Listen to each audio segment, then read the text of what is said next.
สายศาสตร์แล้วมอบหมายให้เป็นพันธาจากทิศวิลอดมารดาขึ้นโดดเตอาก้าวสู่สายแลนพ่อแม่เอาอาต่างก็มาผูกคอต่อแขนคิดหอเจ้าได้เด้แฟน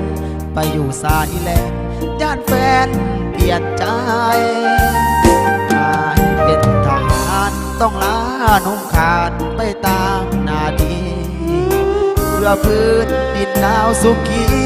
แลกรวยซีวีอายก็ภูมิใจน้องจงรอคอยอย่าใจน้อยไปมีหักใหม่จบพันธะอายจะกลับไปสู่ขอสามไว้ตามประเพณีกอดปืนยืนหนาวส่วนน้องกอดผู้เบาเคียงกายผู้ข่าวจนน้ำตาไหลเกือบแม่นตายอยู่ในสายแลนกลับจากแนวหน้าว่าสิได้มาพบหน้าแฟนน้องเห็นอายเจ็บเหลือแสนได้ข่าวว่าแฟนไปควงคนอื่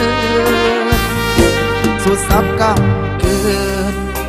ต้องนอนกอดพื้นหนาวสั่นเขาได้กอดน้องจอมควันโอ้โนเนื้อนวลคงสุขสมใจอกหักจากสาวทหารลาวบ่เคยแนกนายสู่เพื่อศาสตร์ลาวศรีวิไลอายขอยอมตายอยู่ในแนวหน้า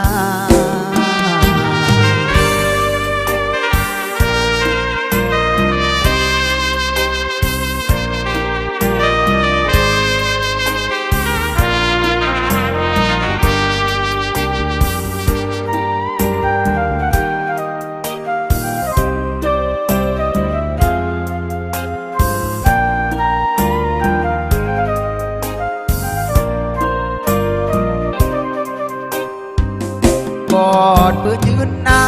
ว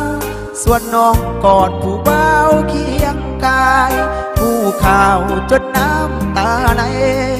เกือบแม่นตายอยู่ในสายเล่กลับจากแนวหน้า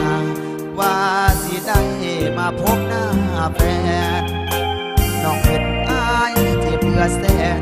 ได้ข่าวว่าแฟนไปควงคนอื่นสุดซ้ำกำคืนต้องนอนกอดมือหนาวสั่นเขาได้กอดน้องจอมควันโอ้น้อเนื้อนวลคงสุขสมใจอกหักจากสาวทหารลาวบ่เคยแนกนายสู่เพื่อศาสตร์ลาวศรีวิไลอายขอยอมตายอยู่ใน